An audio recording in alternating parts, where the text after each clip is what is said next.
2016 aastal asus maailma mõjukaim miljardär ehitama kosmoselaeva, mis suudaks meie eluajal jõuda teise täheni. Nad andsid Ränioru parimatele inseneridele üle $100 miljonit, et see teoks teha. Ja täna on see takerdunud füüsikaprobleemi taha, mida ükski kood ei suuda lahendada.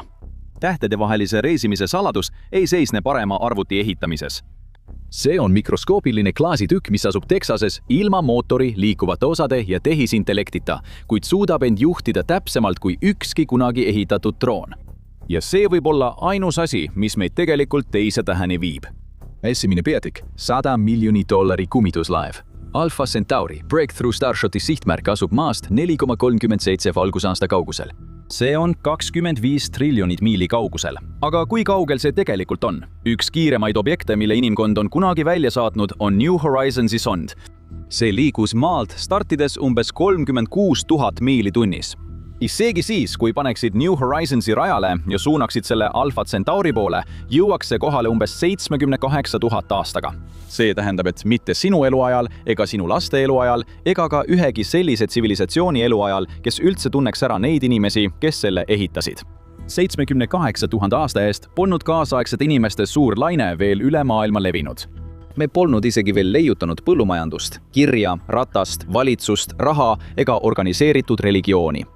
Kogu see ajajoon mahub ära meie kiireima kosmoselaeva teekonna sisse lähima täheni. Ja kui sa mõtled, siis Apollo kuulaevad, kõige kiiremad mehitatud kosmoselaevad, millega inimkond on kunagi lennanud, oleksid veelgi aeglasemad. Nendel kuluks vapustavad 114 000 aastat, et jõuda Alpha Centauri süsteemi. See muudab New Horizonsi 78 000 aasta peaaegu optimistlikuks. Kui Yuri Milner, Vene miljardärist füüsik, seisis 2016 aastal New Yorgis laval, oli just see aeg ja vahemaa probleem, mida ta otsustas lahendada. Unusta keemilised raketid. Lõpeta kütuse vedamine triljonite miilide taha, sest kütusel on mass ja massi liigutamiseks on vaja rohkem kütust, mis lisab veelgi massi, mis omakorda nõuab veel rohkem kütust. See on nõiaring. Ja just sellepärast ongi raketid enamasti lihtsalt kütusepaagid. Selle asemel jäta kütus maapinnale ja kasuta tohutut laserite massiivi. Seejärel ehita kosmoselaev nii väike ja kerge, et see kaalub vaid 0,03 untsi ehk 1 grammi. Selle keskel on postmargi suurune kiip, mis kannab kaamerad, protsessorid, akut ja saatjat. Ja kinnita see kõik 13 jala laiusele purjele, mis on vaid mõnesaja aatomi paksune. Kõik see tähendab, et valguse enda surve suudab kosmoselaeva läbi avakosmose lükata. Breakthrough Starshot nimetas seda tähekiibiks ja teoorias tundus see lihtne. Tuleb suunata laserkiired selle purjele ja siis vaadata, kuidas see kiireneb mõne minutiga üle 37 200 miili sekundis. Liikudes 20% valguse kiirusest, kuluks Alpha Centaurini jõudmiseks vaid 20 aastat, mis on päris suur edasiminek võrreldes 78 000 aastaga. Ayaskala on kokku surutud 1 põlvkonnaks, mitte kõigiks põlvkondadeks. Ja lihtsalt selleks, et suurendada tõenäosust, et vähemalt mõned neist reisi üle elavad, saadetaks mitte üks tähekiip, vaid 1000 koosnev laevastik. Isegi Milneri meeskond teadis, et dubleerimine on odavam kui kahetsus. 20 aastat on ajavahemik, mida inimesed suudavad ette kujutada. Ärme räägimegi sellest, et kui tähekiip lõpuks Alpha Centaurile jõuab, on vahemaad nii tohutud, et ainuüksi piltide maale saatmine pardal olevate laseritega võtaks 4 aastat. 4 aastat on tühine aeg. Vähemalt teoreetiliselt võiksime me veel elus olla, kui need andmed tagasi jõuavad. Ja nii aplodeeris rahvas. 2016 aasta üritusel, sest see idee oli tõesti aplausi väärt. Enterprise ei rääkinud eriti palju sellest kõige olulisemast, laserite massiivist. Ainult see vajaks toimimiseks 100 gigavatti võimsust. See on umbes sama palju kui umbes 100 tuumaelektrijaama ühine elektritoodang, kui need kõik töötaksid korraga. Kogu Ühendkuningriik, kõik tuled, kõik tehased, kõik telefonilaadijad ja iga kohvimasin igas Londoni kontoris töötab tavalisel päeval üldiselt vähem kui 40 gigavatiga. Nii et Starshoti laserid vajaksid 2,5 korda rohkem võimsust kui kogu Suurbritannia elektrivõrk, suunatuna ühele postmargi suurusele alale kosmoses. See polnud mingi saladus. Insenerid teadsid projekti logistilisi parameetreid ja ütlesid selle ikkagi välja. Ilmselt oli olemas plaan see energiaküsimus hiljem lahendada. Nad ei lahendanud seda. Samuti ei lahendanud nad teist probleemi, seda, mis oleks tillukese kosmoselaeva hävitanud enne, kui see päikesesüsteemist lahkub, olenemata sellest, kui palju energiat oleks olnud. Probleem, mida $100 miljoni suurune eelarve ei suutnud lahendada.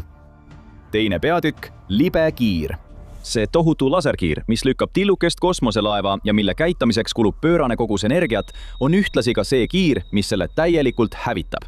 See juhtub kohe, nagu on ette nähtud füüsikaseaduste otsese tagajärjena, hetkel, kui puri kas või veidi keskelt kõrvale kaldub. Ja see juhtub paratamatult. Universum ei ole labor, kus on kontrollitud tingimused. Laser peab läbima 100 miile keerlevat ja turbulentset atmosfääri, enne kui ta üldse kosmoselaevani jõuab. Kujuta ette, et tasakaalustad klaaskuuli teise klaaskuuli otsas. See on teoreetiliselt võimalik. Geomeetria lubab seda, kuid niipea kui ülemine klaaskuul liigub kas või murdosa millimeetri võrra küljele, ei ole gravitatsioon seal, et seda õrnalt tagasi lükata. See hakkab hoopis eemale kiirenema. Mida rohkem see liigub, seda kiiremini see läheb. Ebastabiilsus toidab iseennast. Nüüd kujuta ette, et ülemine klaaskuul on kosmoselaev, mis on valmistatud materjalist, mis on õhem kui seebimull. Alumine klaaskuul on laserkiir, mis kannab 100 tuumaelektrijaama energiaväljundit ja kui maha kukud, tähendab see kohest aurustumist. See ongi laserkiirel püsimise ebastabiilsus.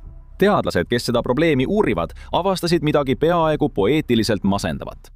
Leimpuri ei ole kunagi laserkiirelt stabiilne. Isegi kui sa seda keerutad või kujundad seda ükskõik kuidas, ei ole leimpuri kunagi stabiilne. Punkt.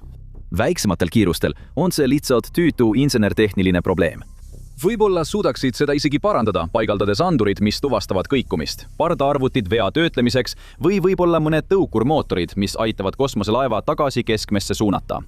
Kogu see tsükkel võib võtta paarisaja millisekundi jagu aega, mis on veel teostatav, aga see kõik toimub teoreetiliselt 20% valguse kiirusest.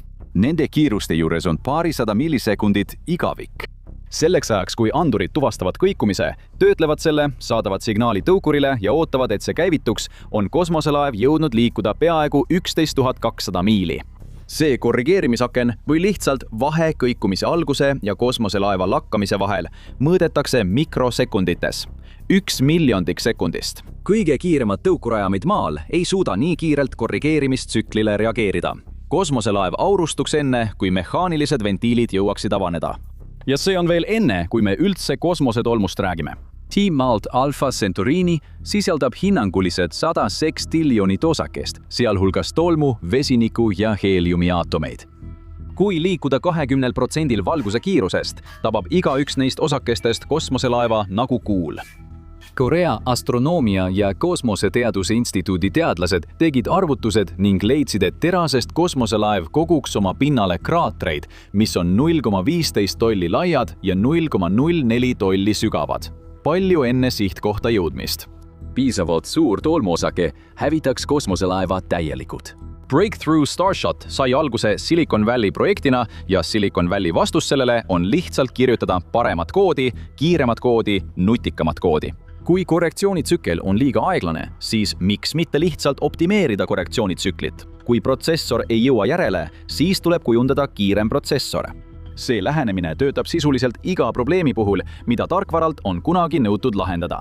Ja just sellepärast on see terve põlvkonna inseneride vaikimisi vastus, kes on näinud, kuidas tarkvara vallutab maailma ja on järeldanud, et tarkvara suudab kõike vallutada. Aga see ei suuda selle teekonna mastaabiga toime tulla, sest teise tähesüsteemi reisimine ei ole tarkvara probleem, mis on maskeeritud riistvara probleemiks. Valguse kiirusel mõõdetav viivitus ei ole viga, mida saaks lihtsalt tõrkeotsinguga lahendada. Signaal, mis käsib tõukuril käivituda, peab ikkagi läbima füüsilise riistvara. Aga kosmoselaev liigub uskumatult suurte kiirustega, nii et isegi väike viivitus tähendab, et selleks ajaks, kui midagi reageerib, on juba tohutu vahemaa läbitud. Ja see ei ole tarkvaraline probleem, mida saaksid optimeerida, sest füüsika liigub kiiremini kui kood. Sa pead austama algset Breakthrough Starshoti meeskonda. Enne kui projekt käima läks, avaldasid nad avalikult projekti insenertehniliste väljakutsete nimekirja ja muutsid selle imetlusväärselt läbipaistvaks. Nimekiri tunnistas seda probleemi otseselt. Kiire ebastabiilsus on siin keskse tähtsusega, nagu ka need diferentsiaaljõud purjel ja diferentsiaalne kuumenemine. See kõlab nagu kohtuarsti raport enne patsiendi sündi. Nad maadasid selle probleemiga 9 aastat. 9 aastat väikseid toetusi, akadeemilisi konverentse, lootusrikkaid artikleid ja järjest kasvav arusaam, et korrektsiooniprobleemi ei saa lahendada nende tööriistade ja eelarvega, mille projekt selleks kaasa tõi. Sa ei saa arvutustega jagu saada kõikumisest, mis hävitab kosmoselaeva kiiremini, kui arvutamine füüsiliselt võimalik on. Sul oleks vaja kosmoselaeva, mis parandab kõikumise enne, kui ta üldse teab, et kõikumine toimus. Kosmoselaeva, mis ei tuvasta ebastabiilsust ega reageeri sellele. Kosmoselaieva, mis lihtsalt ei saa ebastabiilseks muutuda selle tõttu, millest ta tehtud on, sõltumata sellest, mida kiir temaga teeb. See kõlab nüüd nagu ulme. See kõlab ka täpselt nagu see, mida üks doktorantide meeskond Texases viimased mitu aastat ehitas. 3. peatükk, DART ja teksaslased. Dr. Shufeng Wangi laboridoktorandid Texase A&M ülikoolis ei olnud tavapäraste mõõdupuude järgi need inimesed, kellelt oleks oodanud selle probleemi lahendamist. $100 miljoni suurune Silicon Valley algatus oli juba läbi kukkunud, kuigi selle taga olid mõned maailma kuulsaimad teadlased. Neil polnud kasutada ühtegi kuulsat kõneisikut ega pressiüritusi New Yorgis. Selle asemel töötasid nad tootmisrajatises College Stationi ülikoolilinnakus Texases, linnas, mis on kõige tuntum jalgpalli poolest ja asub umbes 2 tunni kaugusel kõigest muust. See, mille nad ehitasid, kannab nime MetaJet. Praegused prototüübid on 10 mikronite laiused. Võrdluseks, üks inimese juuksekarv on umbes 50 kuni 120 mikronit lai, mis tähendab, et sa võiksid rivistada väikese MetaJettide laevastikku millelegi, mida sa varem pidasid liiga väikeseks, et näha. Kogu seade kaalub vähem kui kirjaklamber. Sellel pole tõukureid, liikuvaid osi, pardarvutit ega mingisugust juhtimissüsteemi. Ja parim osa on see, et seda liigutab endiselt laser, kuid materjali enda struktuur hoiab seda kursil, samamoodi nagu soon hoiab nõela plaadil. Või teisisõnu, kiir teeb üht tööd ja materjal teist. Siin on põhjus, miks see teine osa nii oluline on. Isegi kui Breakthrough Starshot lahendaks kiire sõitmise probleemi, suudaks ehitada purje, mis püsib täiuslikult laserkiire keskel ja kosmoselaev jääks ellu termilisele koormusele, kiirendades kuni 20% valguse kiirusest, ootab selle teekonna teises otsas ikkagi tohutu probleem. Sa ei tea, kuhu sa lähed. Kosmos ei ole tühi. Seal on hulkuvaid osakesi, gravitatsioonilised tõmbed objektidelt 100 miljardite kilomeetrite kaugused ja absoluutselt mitte ühtegi orientiiri. Kosmoselaev, mis läbib 4,37 valgusaastat, on iga ühe neist mõjudest mõjutatud kogu 20-aastase teekonna iga sekundi vältel. Iga tõuge on pisike, kuid need kogunevad. Starshoti insenerid määratlesid eduka saabumise kui jõudmise ühe astronoomilise ühiku kaugusele Alpha Centaurist. See ei kõla kuigi suurelt, kuni sa mõistad, mida üks astronooniline ühik tegelikult tähendab. See lubab möödalaskmise kauguseks kuni 93,2 miljonit miili. See on umbes sama pikk vahemaa kui Maa ja Päikese vahel. Ja see oli nende poolt veel helde hinnang. Tabamispunkt oli juba Maa orbiidi suurune ja juhitamatu valguspuri ei suutnud seda usaldusväärselt tabada. Nende enda teadlased tunnistasid, et ainuüksi lasermassiivi pisikesed vibratsioonid olid missiooni jaoks vajalikust täpsusest mitmeid suurusjärke kaugemal. Isegi abiga jääks sond tõenäoliselt ikkagi ilma sihtmärgita, mis on terve planeedi orbiidi suurune. Kujuta ette, et viskad noolt New Yorgist ja üritad tabada täpset märki Londonis, aga sa ei näe sihtmärki ja sihtmärk liigub ning kui nool on su käest lahkunud, ei saa sa seda 20 aastat enam korrigeerida. See ongi navigeerimisprobleem. Nagu me teame, lisab iga tavaline lahendus juhtimisprobleemile massi juurde. Kui lisada massi kosmoselaevale, mille kogu tõukejõusüsteem põhineb valgusrõhul, võib see viia vältimatu kokkuvarisemiseni.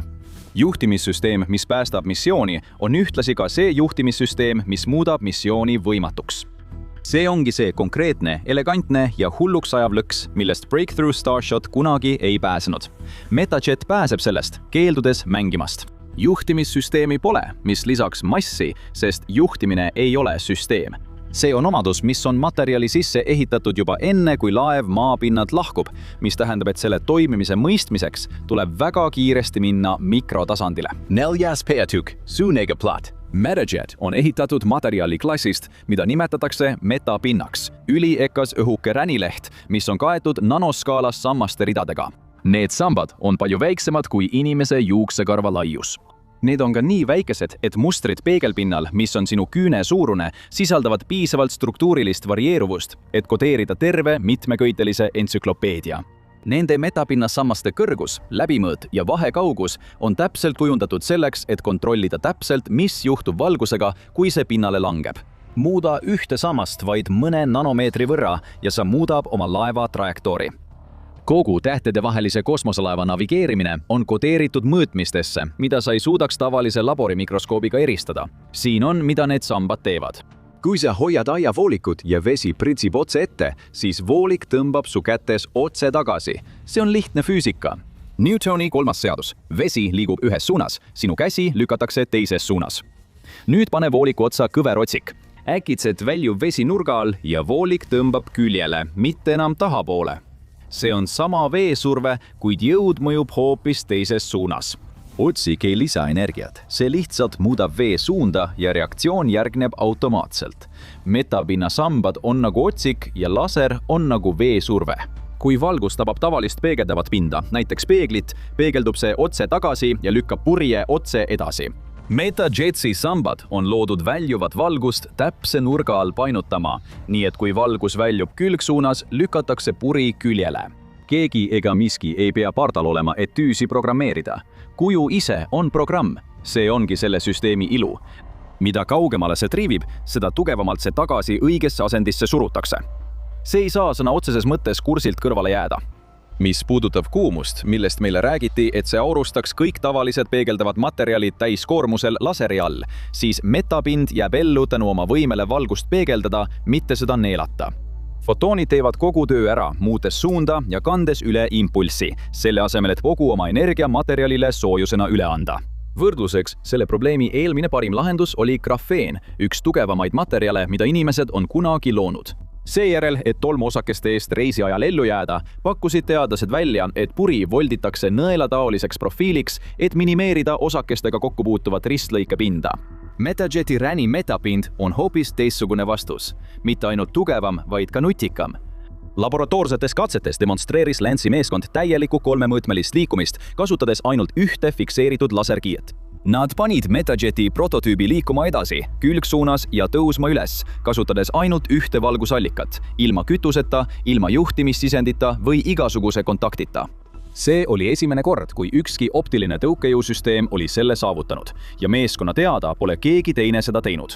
Kiir teeb üht tööd, materjal teist. Ja materjal ei väsi kunagi, ei saa kunagi kütusotsa ega pea kunagi ootama arvutikäsku, mida teha. 5. peatükk. 4,37 valgusaastat siia-sinna.